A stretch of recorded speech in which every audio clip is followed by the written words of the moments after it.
Sir எனக்கு எப்போ மூக்கு அடிச்சாலும் ஒன் சைடு மட்டும் அடைக்குது. இது என்ன லாஜிக் சார்? மூக்கு ஒன் சைடாக அடைச்சா அதுக்கு பல காரணங்கள் இருக்குது. ஒன்று வந்து மூக்கு நடுத்தண்டு வளைஞ்சிருக்கலாம், இதுக்கு பேர் செப்டல் டீவியேஷன் பேர். ரெண்டாவது காரணம் மூக்கில் வந்து சில கட்டிகள் இருக்கலாம், பாலிப்ஸ் அப்படின்னு சொல்லுவாங்க, அதனால கூட இருக்கலாம். மூணாவது வந்து சில பேருக்கு அலர்ஜி இருக்கும், அலர்ஜினால் ஒரு சைடு மூக்கு அடைக்கலாம்.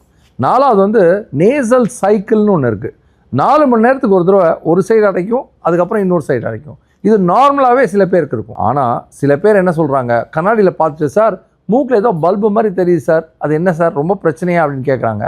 அது நார்மலாகவே எல்லாருக்கும் இருக்கக்கூடிய டர்பினேட்ஸ். சில பேருக்கு அது பெருசாக இருக்கும், அதுக்கு பேர் டர்பினேட் ஹைப்பர்ட்ரோஃபின்னு பேர். அதுக்கு ஆப்ரேஷன் எல்லாம் ஒன்றும் தேவையில்லை. ஜஸ்ட் வந்து நார்மல் சலைனில் டூஷ் பண்ணாலே நல்லாயிரும். டாக்டர் மூக்கில் அப்போ 2 ஹோல் இருக்கு, அப்போ 2 சைடாக நம்ம மூச்சை விட மாட்டோமா?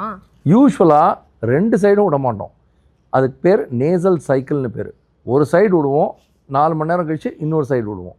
இதுதான் யூஸ்வலாகவே நடக்கக்கூடிய ஒரு விஷயம். வேணால் நீங்கள் செக் பண்ணி பாருங்களேன், வீட்லேயே கூட ஒரு காட்டன் வச்சு டெஸ்ட் பண்ணி பாருங்கள், ஒரு சைடு தான் வரும். ஆனால் உங்களுக்கு அடிக்கடி நோஸ் பிளாக் ஆகுதுன்னா நோஸ்னு கமெண்ட் பண்ணுங்கள், அதோட ரூட் காஸ் என்னவாக இருக்கலான்னு நான் உங்களுக்கு டிஎம் பண்ணேன்.